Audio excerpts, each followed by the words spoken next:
Good day, guys, and welcome to another episode of Riding in Tandem. RIT, Riding in Tandem, RIT. With me, RM. And me, JM. At ang gagawin natin ngayon, no, iisa-isahin natin yung mga sasakyan ng Jetour. Titingnan natin kung magkano nga ba sila at ano ba yung mga variants na available sa market ngayong July 2026. Yes, of course. Ready na kayo? Of course. Ready na kayo, guys? Ready na kami ni Sir. So, simulan na natin, boss. Hindi na ako magpapaligoy-ligoy pa. Simulan muna natin dun sa kasi ito yung importante sa mga Pilipino, yung 7-seater, pampamilya, di ba? Gusto nila yung hybrid. Of course. Di ba meron kayong model na ganyan? Meron. So, available tayo sa hybrid at saka non-hybrid. Of course, may mga preferences kasi ang client natin if they want something na bago. So, they go for the hybrid.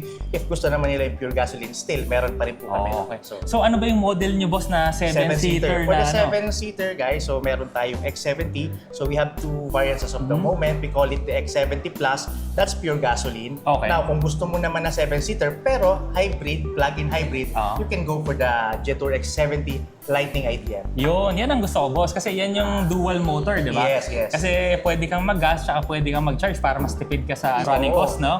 So, Tipid magkano talaga. ba yun, boss? Ang price niya ngayon, 1,578,000 ng X70 Lightning IDM ng hybrid natin.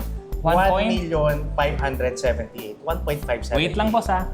7-seater to, SUV, Yes. na hybrid, Tama, pwedeng sir. gas, pwedeng kuryente, tapos ang You heard it presyo, right. 1.5. hindi ka nagkakamali dyan, Hindi boss, ako ha? nagkakamali. Tama yan, boss. Opo, yes.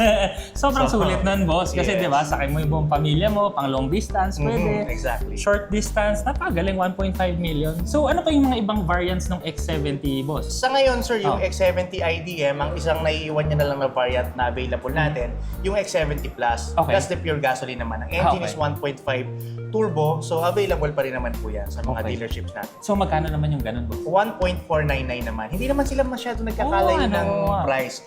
Again, yung X70 IDM natin or the hybrid, 1.578. For the pure gasoline is 1.499. Pero nagbabari naman yan sa discount. Magkaiba yung discount nila. So may discount pa to, boss. Magkaiba. May discount pa yan So from boss, 1.578. kasi baka interesado sila sa discount, boss. Ano yung Yes. number mo, boss? Paano kanila kukontakin? If interested kayo sa any models dito sa Jetour, hindi lang X70, no? So marami tayong model lineup dito. Pwede nyo akong kontakin sa 0916-457-6412. Or kung gusto nyo, i-follow nyo na rin yung page ko. My name is, ang page ko pala is Jetour Auto Quezon Avenue by JM de San Andres. So follow na, guys. Binavlog ko yung mga unit doon. So kung hindi nyo pa ganun ka-familiar yung mga features and interested ka, wala kang time pumunta sa showroom, pwede kang pumunta sa page ko para naman makita mo yung ibang ino-offer natin. Yan ang gusto ko sa'yo, boss. Ready ka eh. Pero kung gusto ka nilang makita in person, pwede rin silang pumunta of dito course. sa Jetour Auto Quezon Avenue. Address natin, guys, 133 Quezon Avenue, Barangay Matalahib, Quezon City. Ping nyo lang, Jetour Auto Quezon Avenue, lalabas yan. So maliban naman doon sa 7-seater, kasi di ba hindi naman kasi lahat ng tao kailangan ng 7-seater. Yes, oo. Karamihan, kagaya namin, 5-seater lang naman yung kailangan. Tsaka gusto namin yung medyo maliit lang para Yes, oo. maganda sa city. Alam ko meron din kayong ganyan di ba? So marami pa tayong in-offer dito. Meron tayong mga SUV na 5-seater. Mas malaki siya compared sa X70, mas mataas. Pero again, kung di mo naman kailangan si 7-seater, we can offer the T1 and T2 Lightning IDM. I believe T2 IDM ang gamit ni Sir. Sulit na sulit. Ayun, check nyo na lang yung reviews niya doon, guys. Maganda talaga yung unit. 5-seater din siya. Pero unahin muna natin yung sa mga yung naghahanap lang ng medyo maliit, no? So Maliit, ito, yes. X50, X50 pwede, bagay na available bagay pa sa rin yan, kanila. guys. So, below 1M, if i-avail nyo siya. Actually, 1,088,000 siya, pero may discount pa. May discount? Yan ang gusto ko sa'yo, sa mga nag-uumpisa pa lang ng bumuo ng pamilya, bagay na bagay sa inyo to, guys.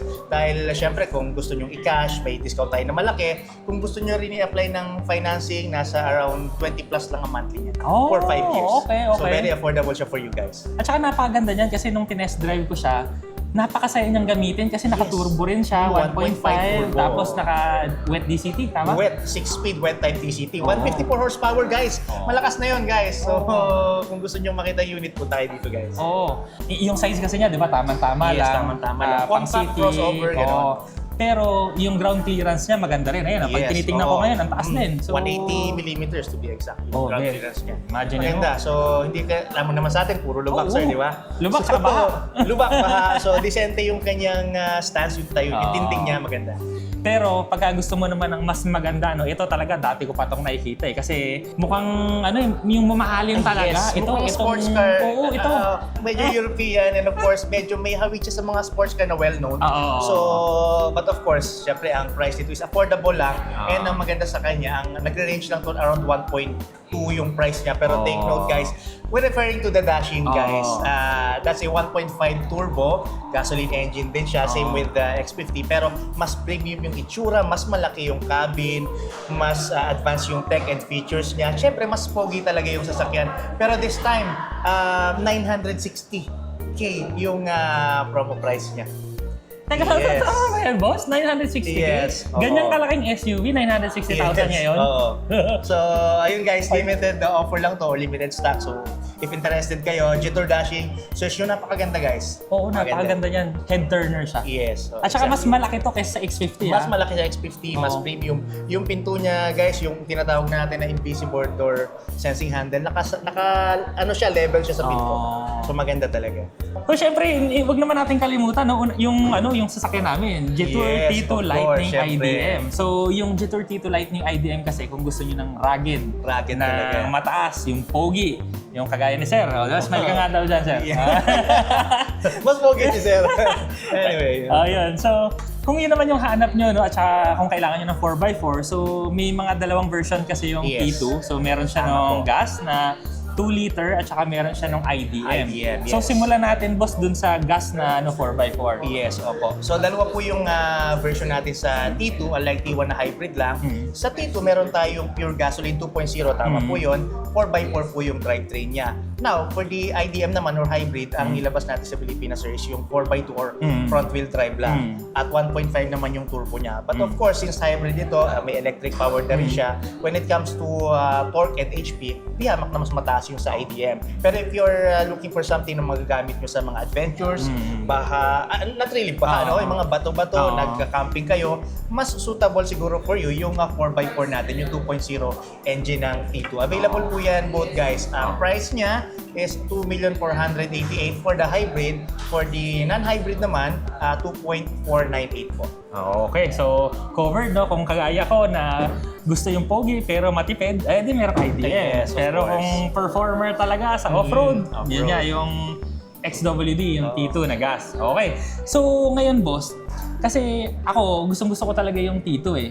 Pero yung misis ko gustong-gusto naman yung T1 din. T1, Boss, oo. ito 'di ba IDM siya, 'di Yes, ba? both IDM naman. Yung T1. So, ayun guys, yung T1, from the word itself, Oo. para siyang younger brother ni T2. When it comes to dimension, slightly, I can say smaller si T1. Slight lang. Height, length, width, medyo mas lamang by mm, super liit si T2.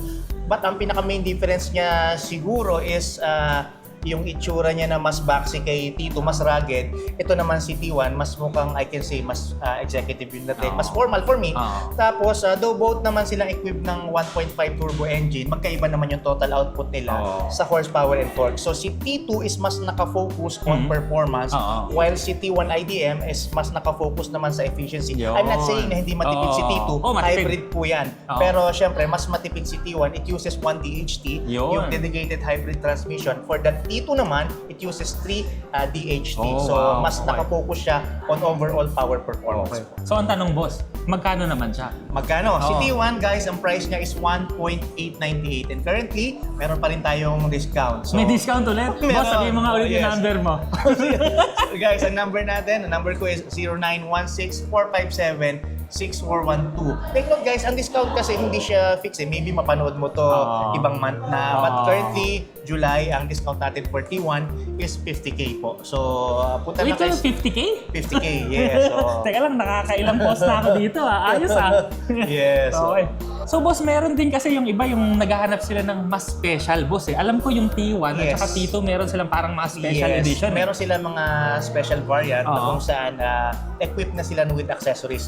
So if kayo yung guy na naghahanap ng maganda na pero mas pinaganda pa, of course, bagay sa inyo to. Sa T2, meron tayong tinatawag na Jetour T2 Terminator. That's for the gasoline variant. So equipped na siya ng mga accessories like yung roof light, side ladder and box, all-terrain tires, iba yung grills wheels niya, spoiler, ang dami pa. Oh. So mas mukha siyang rugged na mas Oh. pinaragged pa talaga. Mas Okay. manly yung dating niya. For the hybrid, meron naman tayong Panda Edition. Oh. Of course, it's a combination of white and White and black. black, oh. Yung mga na-mention ko na accessories, nandun din naman siya. May mga ilan lang na difference siguro. Yung Oh. iba, walang protector doon sa headlight. But overall, this is equipped with accessories na same lang yung features niya sa loob. Oh. Same power, pero mas may dating sa forma. Oh. Same with the T1 guys, meron naman tayong tinatawag na T1 Panther Edition. Okay. Of course, kung si Panda ay Ah. white, si Panther Black naman. naman black. So Okay. available si Panther on black. Meron siyang roof rack with 2-wide LED top light. Retractable yung stepboard niya guys. Ay, wow. So pag inopen mo yung door, bubukas siya. Pag Wow. sinara mo,